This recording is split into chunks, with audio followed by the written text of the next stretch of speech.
pas pour aller répondre. Non, non, on va ouvrir, on va ouvrir. On s'en Je crois occupe, que c'est nous on Jean-Val bouge qui plus. c'est notre producteur. La personne qu'on attendait... La personne qu'on attendait est arrivée. Alors maintenant, pour nous, c'est complet. Nous attendions Louis de Funès, qui est probablement, du moins on le dit, le comédien français qui gagne le plus d'argent. C'est aussi le comédien français qui connaît actuellement de grands succès au cinéma et au théâtre également. C'est en plus, semble-t-il, un homme un peu complexe, c'est-à-dire que le comique qu'on voit au cinéma n'est pas l'homme qu'on rencontre habituellement. Il y a une dualité de personnalité. Louis de Funès est un homme peut-être inquiet. Je ne sais pas si on peut lui poser la question comme ça. Oui, sûrement. Inquiet pour la réussite de mon travail, pour que le travail soit bien fait. Perpétuellement inquiet. Je suis déjà inquiet pour ce soir, comment je vais jouer ce soir. Tout le temps inquiet. Mais enfin, sur les inquiétudes normales, c'est pas grave. C'est pas comme ça toute la journée. Ah, pas du tout, absolument pas. C'est une inquiétude normale qu'on doit avoir. Moi, je plains ceux qui n'en ont pas. Mais par contre, il y a une certaine pudeur chez vous à utiliser ce que vous savez faire dans votre métier, par exemple, pour amuser les gens, je pense. Vous vous refusez à jouer ce rôle-là. C'est-à-dire que dans la vie, je crois que Louis, les gens guettent un peu sur son visage, ce qu'ils attendent, ce qu'il est au cinéma, oui. Et dans la vie, il n'y a aucune raison au monde de se comporter comme tel ou tel personnage qui est écrit pour lui, parce que le Louis de Funès dans la vie, c'est pas un personnage écrit par quelqu'un, c'est Louis de Funès. C'est qui Louis de Funès? Le vrai? C'est moi, si j'étais un autre qui disait c'est moi aussi, un espèce de fou qui se prendrait pour de Funès, qui se prendrait et dirait c'est moi, tu dirais mais non c'est moi. Êtes-vous conscient que vous êtes drôle? Vous le savez que certainement. Je fais rire, oui, que je fais rire quand je veux. Oui. Je fais pas rire toute la journée, mais quand je veux, oui, je sais. Bien sûr, parce que c'est un don. Le comique est un don. Alors on l'a à petite échelle, on l'a à petit B, on peut l'avoir à 100%, je ne sais pas. Combien je l'ai, je ne sais pas. Mais c'est un don. Vous avez toujours voulu être drôle? Oui, toujours. Toujours. Être drôle, c'est pas le mot, c'est faire rire. Faire rire. Donner, c'est-à-dire donner du rire et de la gaieté, de l'oubli, donner. Avant d'arriver à faire ce que vous faites maintenant, là, vous avez fait beaucoup de métiers, nécessairement, parce que ça a été long avant que ça démarre vraiment. Vous avez été musicien. Oui, enfin, heureusement, j'avais le don du piano, je jouais du piano d'oreille. Je ne connaissais pas la musique, mais ça m'a été bien utile pour gagner ma vie à cette époque-là. Et pour me permettre, justement, le piano m'a permis de commencer le métier que j'ai commencé à 31 ans, le métier de comédien, le métier d'acteur. Comment êtes-vous passé de l'un à l'autre? Ben, ça m'a permis, parce que comme ça ne se bousculait pas les contrats à l'époque, oui. J'avais à ouvrir une porte et puis 6 mois après à refermer une autre porte, et c'était comme ça. Alors, pendant ce temps-là, je jouais du piano. Vous jouiez du piano? Dans des bars, dans des restaurants, dans des boîtes. Louis m'a raconté que notre regretté ami Jean-Pierre Melville l'a engagé un jour pour venir jouer. Il a été joué dans une soirée. À l'époque où j'avais déjà dit je veux être comédien, mais le jour où j'ai dit je veux être comédien, il ne faut pas croire que le lendemain j'ai eu un contrat. C'est peut-être un an après, je ne sais pas. Ou même beaucoup plus tard, je crois. Peut-être. Est-ce que vous avez eu l'impression d'être incompris pendant longtemps? Non. Oh non, puis vous savez, ça s'est très bien passé pour moi. Parce que je ne savais pas, on veut être comédien, mais c'est tout un métier, c'est toute une histoire, c'est que j'ai pas fini d'apprendre, et c'est ce qui me passionne, c'est ce qui m'intéresse. C'est encore intéressant. Oh, ben, c'est passionnant. La pièce d'Anouilh, il a fallu que j'apprenne tout un autre registre, que je joue tout à fait autrement. Mais tu m'as dit que ton objectif n'était pas de jouer des super grands rôles. Un jour. Ah non, oui. Mais je voulais rester. Ton objectif était autre chose. Je voulais rester le summum, c'était ce que je prétendais, c'était déjà prétentieux de ma part. Mais enfin, on peut toujours prétendre aux étoiles, c'était d'être comme Julien Carrette, comme Malherbe, comme André Lefort, comme pas André Lefort, mais qui n'étaient pas de second plan, mais des auteurs qu'on dit de second plan. Je ne sais pas pourquoi, parce que c'était des gens de premier plan. C'était des grands premiers plans déjà. Finalement, travaillent souvent beaucoup plus longtemps que les acteurs de premier plan. C'est pourquoi René Simon, quand j'ai dit chez René Simon, les cours René Simon, nous avait indiqué que le second rôle, c'était beaucoup plus sûr. C'est qu'une vedette, le jour où vous êtes démonétisé, c'est terminé. Comment c'est venu entre vous cette... non seulement cette amitié, mais cette complicité qu'on sent dès que vous êtes ensemble. Parce que lui, il me connaît très bien. Moi, je le connais. Mais lui, il me connaît mieux encore. Qu'est-ce que vous savez? Il me surveille comme un insecte. Il laisse aller, il a ce coup. Mais est-ce que vous ne faites pas un peu la même chose de votre côté? Est-ce que vous n'êtes pas très observateur? Et est-ce que Gérard Rouy n'est pas une source d'inspiration à certains moments? Il m'inspire. Oui. Parce que c'est un public pour moi. Je le fais rire. Alors ça inspire d'autres choses, il me vient automatiquement un tas d'autres choses pour le faire rire encore plus. Par exemple, un jour, il y a le nom de Louis de Funès dans le film, c'est Victor Pivert. Monsieur Pivert. Bon, j'ai appelé le personnage Monsieur Pivert parce qu'un jour, en partant en Belgique, où nous allions à la présentation de la Folie des Grandeurs, je ne sais plus, on est passé devant un magasin, on était en taxi, et il y avait un magasin qui s'appelait Rossignol, ou je ne sais pas quoi, et il s'est mis à me faire l'oiseau. Des bruits d'oiseaux absolument complètement délirants. Comme ça, dans le taxi, j'ai commencé à me tordre de rire et je l'ai appelé Pivert. Oui, Louis de Funès, vous avez attendu longtemps pour réussir et à un moment donné, ça a été fait, c'est arrivé. J'ai quand même l'impression que vous continuez à travailler autant. Moi, j'ai réussi maintenant. depuis longtemps ce que je voulais. J'ai réussi, mais on m'a collé au rôle de Il y a vedettariat. une espèce de gloire qui s'ajoute Oui, à ça mais- maintenant, oui. Est-ce que ça vous change, ça vous? Non, pas du tout. Mais enfin, je me serais passé de ça. On m'a bombardé vedette parce que je rapportais de l'argent. C'est pour ça, c'est ça une vedette, c'est que ça rapporte de l'argent à d'autres. Oui.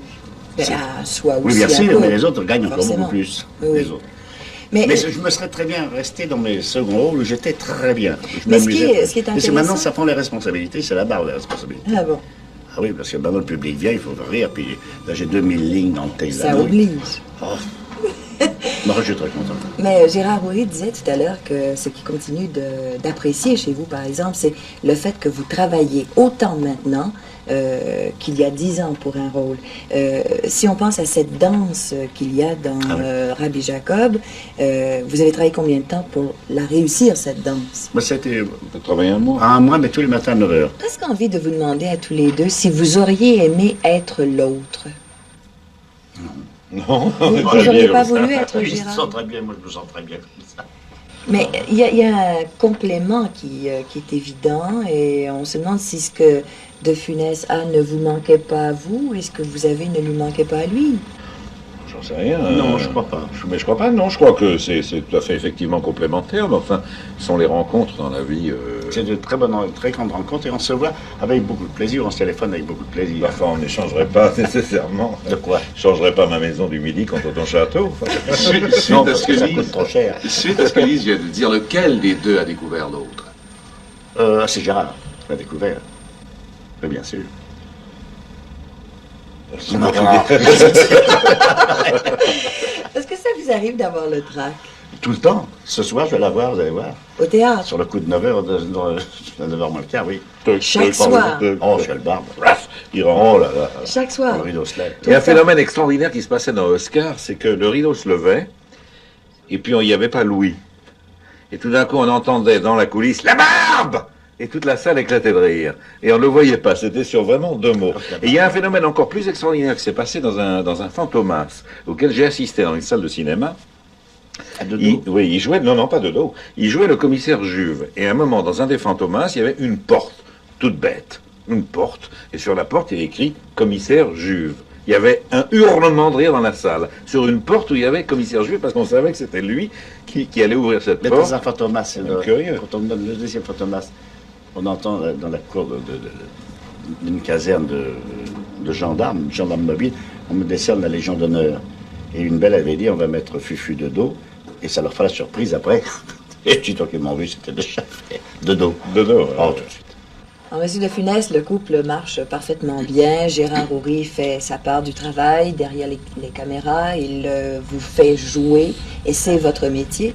Mais vous aviez dit à un moment donné que vous aviez envie, vous aussi, d'être derrière les caméras. Est-ce que vous y pensez encore maintenant? Non plus du tout. Puisque maintenant j'ai Gérard qui fait ce travail-là très bien, beaucoup mieux que je l'aurais fait. Au moment où vous envisagiez de le faire, c'est Parce que qu'il je n'avais manquait plus. quelqu'un. Mais il me manquait un bon metteur en scène, un très bon metteur en scène. C'est terrible en même temps, ça, parce que vous êtes tellement liés qu'on a peine à imaginer que vous puissiez vous séparer maintenant. Non, c'est pas. Non, mais on vous a avez signé le besoin, prochain. là. On a signé, C'est déjà et signé le on s'est prochain. engagé à pas tourner ni l'un ni l'autre avec quelqu'un d'autre. Oui, mais imaginez par exemple que vous nous avez dit tout à l'heure qu'on pourrait éventuellement vous téléphoner de Hollywood. Ça vous est arrivé. Et j'ai refusé. Ça vous arrivera encore probablement. Et ce sera difficile à refuser de plus en plus. Non. Ça peut être la même chose pour vous parce que ce film, Rabbi Jacob, va être distribué aux États-Unis. On va découvrir un comique. Et quand on sait l'amour que les Américains ont pour les comiques, on risque de vous proposer des choses. Mais c'est Gérard qui va voir ça. Gérard et Bertrand Javal qui me regardent avec des yeux. Dans l'ombre. Ah, vous ne vous laisseriez pas tenter On même dirait le par une spectre de James fortune. Bond, là. Un pont d'or? Non. Même Si pas. c'est très bon, je demanderai à le jouer, parce que ça, c'est l'intérêt aussi de Gérard, bien entendu. Mais non, ça m'évite de signer, d'avoir des tentations, ça. J'ai signé comme que je ne tournerai pas. Et des fois, des petites tentations. Est-ce que Hollywood vous fait peur? Le Hollywood. Les Le États-Unis. cinéma américain, Je sais pas, je me rends pas compte du tout. c'est la même chose. Mais c'est pas attirant pour un acteur Non. d'aller là-bas? C'était autrefois, mais maintenant, Oui. ça c'est un peu terni, tout ça. Puis c'est plus Hollywood, je crois pas. Maintenant, on tourne à Non, New York, Hollywood, on c'est tourne un partout. comme terme générique, Oui, c'est ça. pour le cinéma américain. Non, Est-ce qu'il y a d'autres comiques? non, c'est le metteur en scène qui m'intimiderait. Avec des metteurs en scène, des grands metteurs en scène, mais bien sûr, des grands acteurs, bien sûr. Est-ce qu'il y a d'autres comiques que vous avez aimés à travers les années, au cours des années? Bah, tous Par les exemple, comiques, moi, je les aime beaucoup tous. Qui en particulier? Je sais pas, j'en aime beaucoup. Vous en avez vu quelques-uns jouer au cinéma? Moi, j'ai vu Jerry Lewis, j'ai vu des choses comme ça, je ne sais pas. Et tant d'autres. Est-ce que vous aimez Jerry Lewis? Beaucoup, énormément. Énormément. Et tant d'autres, et même en France, nous en avons beaucoup de comiques, mais qui ne sont pas dirigés. Ils sont mal dirigés, qui font tourner des petits films, et là, on en a beaucoup. On en a beaucoup, mais enfin, c'est quand même, c'est très petit le nombre de comiques. Dans le monde entier ou dans les pays, c'est très petit. Est-ce que vous êtes timide? Sûrement, oui. Et Je c'est le fus très timide. Et vous l'êtes Je vous arrive encore, à peu- je pense. Ben oui. On le sent chez vous. Oui. J'ai toujours une inquiétude, Oui. sur de reculer, vous savez, comme Oui. les escargots avec les... Au fond, vous Ils vous rentrent sentez leurs cornes. vous vous sentez bien avec un rôle, parce qu'à ce moment-là, vous êtes parfaitement protégé. Exactement. Derrière le rôle, vous avez raison. Et ces périodes d'inquiétude et d'angoisse surviennent quand vous ne jouez pas, parce qu'à ce moment-là, vous êtes Louis de Funès, et Bien sûr. ça, Bien sûr. c'est terriblement vulnérable. Sur scène au studio, je n'ai plus de... Au contraire, il faut aller de l'avant, là. Vous avez raison. Est-ce que vous pouvez vous promener maintenant dans la rue, aller au magasin, où que ce Non. soit, facilement? Non. Si vous le faites, est-ce que les gens vous parlent, bien sûr? Oui, mais c'est toujours très, très gentil. J'ai jamais eu...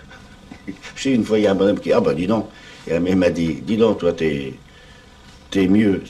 T'es mieux comme ça qu'à l'écran, parce qu'à l'écran, t'es drôlement tarte, une chose comme ça. Il y a longtemps, mais enfin, ça fait plaisir. Ça ne vous gêne pas que les C'était gens un fleur, ça. vous Non, mais parlent ça dans la m'empêche rue? de voir les vitrines. Ça m'empêche d'aller au magasin, ça m'empêche d'acheter des choses. Et je le faisais, j'adorais ça. Aller me balader toute la journée. J'allais, par exemple, au Bazar de l'Hôtel de Ville. Je fouillais toute la journée. Je revenais à pied rue de Monceau. Ça fait des kilométrages. Ça, maintenant, je le ferai plus. Faut pas croire que ça ne fait pas une émeute. Ça fait pas une émeute, quand même. Mais enfin, c'est... Je me demande. Et c'est plutôt là-dedans. Je me disais, il y a des gens qui sont là, je vais pouvoir regarder. C'est là-dedans qu'il tourne le cinéma. Parce que Bourvil se promenait et bien peu de gens le reconnaissaient. Michel Morgan se promène, elle me dit, moi je me rends invisible. Et si vous pensez qu'on ne vous voit pas plus, c'est drôle, les gens ne vous voient pas non plus. On est invisible, on devient vraiment invisible. Mais moi je suis du genre inquiet, alors on ne voit que ça d'un seul coup. Bam. Est-ce que vous tentez de fuir quand ça arrive, quand les gens vous reconnaissent? Je prends des rues, Oui. ça dépend comment moi je n'admets pas, parce que j'ai vu des acteurs mal répondre souvent, quelques fois dans ma vie, un ou deux, mal répondre à des gens qui viennent leur dire gentillesse, leur demander un autographe, une violence, une grossièreté, et j'ai horreur de ça. Mais il y a des jours où on n'est pas disposé. Eh bien ce jour-là, je reste chez moi. Vous ne sortez pas. Non, je reste chez moi. Et ou alors je prends une petite rue, je fiche le camp, mais je ne suis jamais incorrect. Ou alors on change de métier carrément. Ah ben voilà, ça fait partie du métier, ça. Ou alors on n'a qu'à pas sortir. Est-ce que ce succès qui vous a apporté de l'argent vous a apporté une certaine sécurité en Parce que même l'argent, temps? il m'a apporté un petit peu de sécurité quand même. C'est ça, vous vous sentez quand même plus tranquille qu'il y a Ah non, 10 je suis ans, plus calme. j'imagine. Parce que c'était aussi une forme d'anxiété, ça. De manquer de travail. Ah oh là là, oh Parce que là vous avez là. connu ça. Le Oh téléphone là sur là. la table, Oh là là. téléphone. Nous, il était mural, j'avais eu un téléphone mural, et à chaque fois que ça sonnait, je bondissais, et c'était ma mère à chaque fois. Alors, Katie va bien? Oui, oui, et voilà, merde. Et ça sonnait, plaf, c'était ma mère. Alors, j'avais mis un tabouret en dessous, le téléphone, mais les producteurs, jamais. Oh, jamais. Vous êtes d'origine espagnole, vous Oui, parlez je suis votre père et mère. mère, oui. Ça fait peut-être un caractère un peu spécial aussi, ça, un peu violent parfois? Peut-être. Côté espagnol? Oui. C'est possible, peut-être, oui. Est-ce que vous êtes comme ça, vous? Un peu violent, un peu... Est-ce que vous laissez emporter parfois? Oui, je le fume, moi, avec l'âge, ça vous calme un peu. Ça, vous devenez un peu plus calme. Qu'est-ce qui vous met en colère, par exemple? Qu'est-ce qui vous fait sortir de vos gonds complètement, actuellement, là, dans la vie de tous les jours? Comme défaut des êtres humains. Oui, peut-être. Ce qui vous est difficile à supporter. Ah oui, il y en a pas mal, mais je les ai pas. Ça ne doit pas être terrible, puis ça ne me vient pas à l'esprit. Ce que je crois que tu n'aimes pas, c'est le manque de conscience dans le travail. Ah, déjà. Premièrement. Oh là là. Mais ça, c'est Bien terrible. sûr. Je crois qu'il n'aime vivre. pas les mondanités, enfin si je peux me... J'aime pas. Il n'aime pas les mondanités. Parce que c'est de la comédie, ça c'est fatigant. Ah, bah c'est de la... Oui, oui, C'est de la comédie et on n'est pas payé pour le faire en plus. Ah, Vous avez ah, remarqué? c'est pas ça. Ah, non, parce que tellement, non. Vous savez que le paiement, ça fait toujours plaisir dans l'argent, je ne vais pas leur faire cadeau, mais si je rejouais, je jouerais exactement la même chose, même pour rien du tout. Exactement. Ah, exactement, avec la même conscience, peut-être un peu plus. Mais vous ne voulez pas qu'on vous invite à jouer votre rôle dans un cocktail? Ah, pas du tout, genre Vous de n'y ça. tenez pas. Ah, puis on dit des banalités, ça ne m'intéresse pas du tout. Je vais jamais aux premières, jamais, jamais. Je me demande si vous en faites même des premières quand vous sortez un film. Est-ce qu'il y a une première? Non, nous n'avons pas fait de première cette fois, je vais vous dire pourquoi. Parce que, pour deux raisons. La première, c'est que on a constaté, tout le monde a constaté, tout le monde sait qu'une collectivité composée d'invités rit moins et prend moins de plaisir que le vrai et le public. Ça, Celui qui a c'est une payé évidence. sa Donc place. vous avez une salle au départ qui n'est pas bonne. Alors pourquoi aller montrer un film? Nous avons travaillé pour le public, pour une collectivité qui est le public, une entité, et nous n'éprouvons pas le besoin de la montrer à une collectivité d'invités qui vont être un mauvais public. La deuxième, c'est que comme nous avons, Louis et moi, enfin sans être le moins du monde persécuté, avoir un complexe de persécution, on a fait quand même un certain nombre de films qui ont très très bien marché, et qu'il y a peut-être un certain nombre de gens qui souhaiteraient bien que ça Peut-être s'arrête, jalousie, cette histoire-là. peut-être. Alors pourquoi aussi inviter ces gens-là? Et donc s'ils veulent vraiment ne pas être favorables ou dire du mal de nous, bah, qu'ils payent leur place, au moins on encaissera. Sur ça, on s'arrête pour quelques messages et on vous revient tout de suite.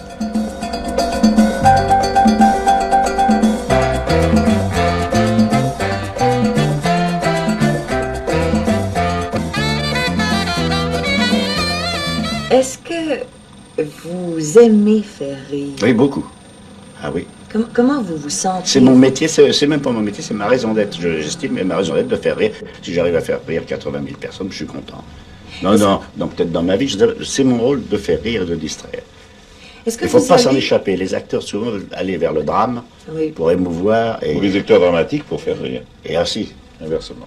Est-ce que c'est plus facile de faire rire ou de faire pleurer selon vous? Moi, pour moi, c'est milliards de fois beaucoup plus difficile de faire rire. Et puis c'est physique, puis là il faut dépenser quelque chose. Et c'est plus facile, le drame est plus facile. Il y a déjà une œuvre écrite, la Quel parole. genre? Je le dis, je ne sais pas si on me démentira, mais je crois pas. Pour moi, c'est bien plus dur de faire rire. Est-ce que vous Et dans la avez... pièce d'Anne, par exemple, à la fin, il y a une très jolie chose qui est très jolie et qui est très facile à jouer. Et les gens me disent, ah puis alors la fin... Quelle belle fin. Non, il m'a dit, ça, là vraiment, ça dégage la fin. Ça, qu'est-ce que c'est beau. Et ça, c'est rien du tout. Ça, C'est rien du tout à mais faire rire pendant 2 heures, là, Ah, il faut et puis je suis payer, exigeant hein. parce que je veux qu'ils rient avec des bons moyens, avec des moyens très, très modestes. Je ne mets pas l'artillerie lourde. Ça ne se fait pas rire du tout. Vous n'êtes pas cabotin, par exemple? Non, pas du tout, j'ai horreur de ça. Horreur. Et vous- Horreur. vous savez faire la Horreur. distinction. Alors, je vois déjà je joue des fois avec des gens, pas dans cette pièce, mais qui se reculent pour être de face toujours. Il y a des gens, il faut qu'ils soient toujours. On peut parler là, mais là. Ça, je ne dois jamais comprendre. Moi, je me fous de dos. Une fois, je jouais avec... je me mets de dos. Une fois, je jouais avec Pierre Brasseur, on s'est très bien entendu, mais dans les débuts. Et Brasseur reculait. Et comme il reculait, moi, je me suis mis de dos. Alors, il m'a pris, il m'a remis de face, et puis ça a été terminé. Puis très gentiment. Il dit, je ne m'en apercevais même pas, et jamais plus ça n'en a recommencé. Mais c'était Pierre Brasseur, qui était un très grand acteur. Ça ne vous est jamais arrivé à vous d'être cabotin? Jamais, c'est ça le cabotinage. Oui, mais Essayer de se faire adorer, de se faire voir, toujours de face. ça ne vous est jamais arrivé, Jamais. même pas une fois? Jamais, parce que je n'ai pas, puis ça, jamais, puis j'ai horreur de ça. J'ai autre chose. Puis c'est un travail supplémentaire. Hein. Oh là là. Non, vous savez, en plus, dans le travail commun, par exemple, dans un film, quand Ça, il a je une parle de scène, théâtre, là. quand il a une scène à jouer au cinéma avec quelqu'un qui doit se taire et que c'est sur 7 personnes, parce que c'est important pour le film, que pour l'action que ça soit sur 7 personnes, il cherche pas du tout à attirer l'attention. Ah, Il laisse chacun jouer Bourvil sa était partie. comme ça aussi, Bourvil aussi, était Bourvil. comme ça, oui. Ils sont merveilleusement entendus tous les deux. Ah, C'était oui. devenu vraiment une paire d'amis déments. Ils concoctaient Yves des Montand coups aussi. dans les coins. Yves Montand aussi. Très très gentil garçon. Est-ce que vous allez voir les films? Bien sûr. Vous allez dans les salles Dans de les salles, cinéma? C'est un grand enseignement, ça. On apprend quoi Ah, à on, faire ça? on apprend mille Ben, choses. on apprend à 2 niveaux différents. Louis apprend certaines choses, moi j'en apprends d'autres. Si vous voulez, moi j'apprends que certaines choses où j'avais prévues on rit et d'autres Ouais. où j'avais pas prévu on rit aussi. Alors donc ça donne une certaine connaissance de notre travail. Louis, je suppose, c'est autre chose. Il Ah, oui. voit, il ne rit pas lui d'ailleurs quand il est dans la salle. se regarde. Moi j'ai vu les salles crouler avec un homme impassible à côté de moi qui était Louis en train d'observer ce qui se passait. Mais j'y prends un grand plaisir. Je prends Oui. une grande joie quand le film est bon. Et ça m'apprend beaucoup de choses. Mais ça n'apprend pas le métier, comment faire rire. On ne sait pas comment faire rire. Quand on en sort, On a pris 2-3 enseignements, mais on ne sort pas avec un manuel du parfait metteur en scène ou du Vous avez parfait dit c'est acteur. un don. Voilà, c'est un don et c'est tout. Vous n'avez Voilà. pas appris au conservatoire. Je ne t'apprends pas le comique. Vous êtes un acteur né, Ouais, de comique, un comique né. oui. Et Ça- j'aime bien. ça n'est pas Et appris. ça m'a valu des pages et des pages de punition dans les collèges, dans les lycées, de faire rire. À petit, vous faisiez rire Oh là là, aussi. Déjà, je pense bien. Sans le vouloir. Ou déjà acteur. Instinctivement. Déjà souvent. cabotin. Ah non, cabotin, non, jamais été cabotin. Là, parce que c'est peut-être pas le même mot pour vos cabotins, non? ah oui, c'est exactement Oui, la je- même signification. Non, cabotin, c'est un mais être c'est- prétentieux. Non, je Non, n'en non, pas mais dans dans- ce sens-là. dans Cabotin dans le une- sens de vouloir être un acteur, C'est être pas un remarqué, cabotin. pour Il y a des amuser. acteurs cabotins, des acteurs qui ne sont pas cabotins. Notre métier d'abord s'appelle un acteur. Et les comédiens, c'est dans la vie, pour moi. Les gens qui jouent la comédie dans la vie. Bonjour madame, vous allez bien? Et votre enfant? Oh, qu'il est joli. Ça, c'est Oui. la comédie, ils s'en foutent. Vous ne vous, Mais pliez, nous, c'est le métier d'acteur. vous ne vous pliez pas à ça. C'est-à-dire, la rencontre, là, madame, Ah, vos je suis bien enfants obligé vont des bien. fois. Eh oui. Quand vous tombez bang, bang, de toute façon. vous êtes comédien aussi à certains moments, parce oui, qu'on oui, ne peut voilà. pas faire Ah, d'accord. autrement. Et que toute vérité Et n'est puis pas on bonne à échange dire. des faussetés. J'ai vu votre fille, quelle jolie fille. Mais moi, j'ai vu le vôtre. Oh, vous étiez merveilleux. Et on se- Est-ce Mais que ça, vous- j'apprends pendant ce temps-là.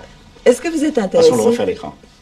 Ah, cela, ça vous sert, Ah oui, ça. ça m'en sert, mais ça vient, ça s'emmagasine dans un petit truc que j'ai là-dedans, je sais pas où, et ça revient même 20 ans après.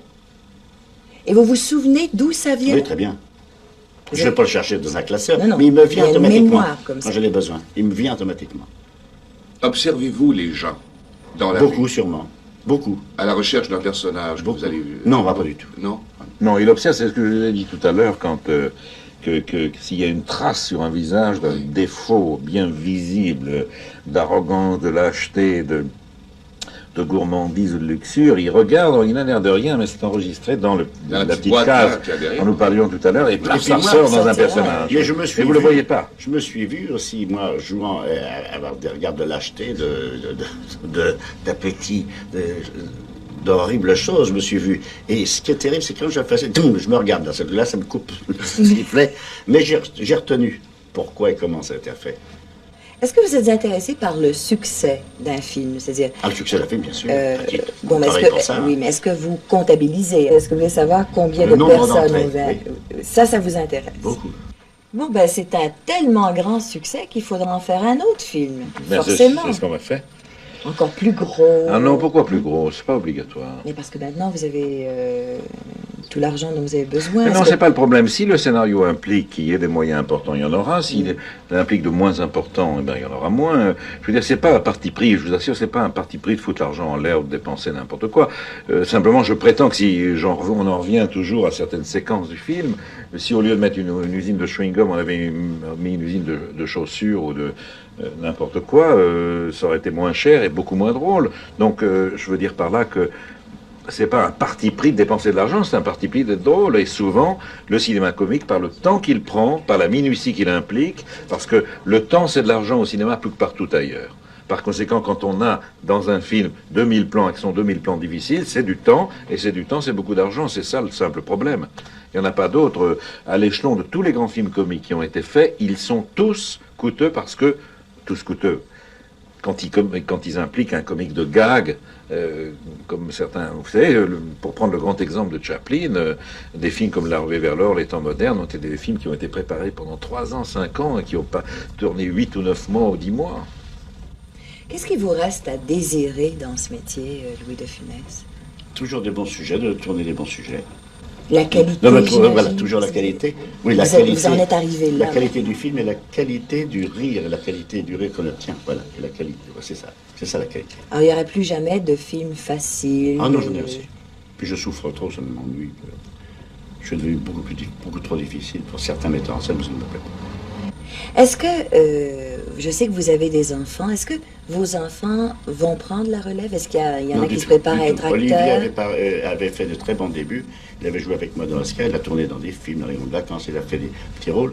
Et puis, il a vu qu'il n'avait pas la passion. Il m'a dit, j'aime beaucoup la comédie, mais je n'en ai pas, j'ai pas la passion. Par contre, j'ai la passion de l'aviation, depuis toujours. Et alors, il s'est décidé à prendre l'autre route qui est l'aviation. Et maintenant, il est déjà, enfin, il est pilote d'avion d'affaires. Il est copilote. Il est très calme déjà. Et puis maintenant, il va faire une école à Merville, qui est à côté de Lille, pour faire son entrée à Air France. Vous êtes fier de vous être Ah, je content. pense bien. Il a un autre fils qui est médecin. Et qui est radiologue. Il va l'être définitivement dans 3-4 jours. Il a un examen oral à passer et il le sera définitivement. Finalement, Après 10 ans d'études. Finalement, c'est la meilleure solution pour eux, en ce sens qu'il n'aurait pas été facile d'être acteur et d'être le fils de Louis de Funès. Voilà, c'est ce que m'a probablement. dit Olivier d'ailleurs. Ça lui faisait peur un petit peu. Je crois, oui. Est-ce que vous êtes un homme finalement tranquille et heureux maintenant? Oui, bien sûr. Ah, oui, Ça oui, y est, oui. là? J'ai bien organisé ma vie, oui, oui. Ce sera la bonne nouvelle de l'année. Je suis inquiet que pour donner un très, très, très, très bon travail au public. Voilà, c'est ça ma seule inquiétude. Alors on verra un autre film. Ah, je suis inquiet aussi quand je pars en vacances. Est-ce que j'ai oublié le gaz et je reviens? Ça, c'est ça, ça. Et alors, quand Comme je me dans dis nuage, je Tony, dis, oh, on l'orage. aura un jour. Quand je suis à la pêche, je dis, oh, là, ça va foutre un orage. Et je surveille tout le temps, c'est ma soirée gâtée, alors je plie toujours, plier bagage pour foutre le coffre, finalement l'orage passe, il tombe même pas sur moi, rien. Je me suis ennuyé avec ce truc. Voilà, c'est Vous ça. gâchez vos journées Voilà, comme c'est ça. ça. Et je gâche la journée de ma femme aussi, comme ça. Merci à tous les deux. Au revoir. Je vous dis au revoir. Merci de nous avoir reçus. Jacques, on se retrouve Et merci demain d'être soir. venu en France, Ah ça oui. me touche beaucoup. Oui, Ah oui. et c'est peut-être une exception qu'on a. Eh bien voilà, ça c'est merveilleux. À vous, je dis au revoir et n'oubliez pas notre prochain rendez-vous, 23h. Au revoir.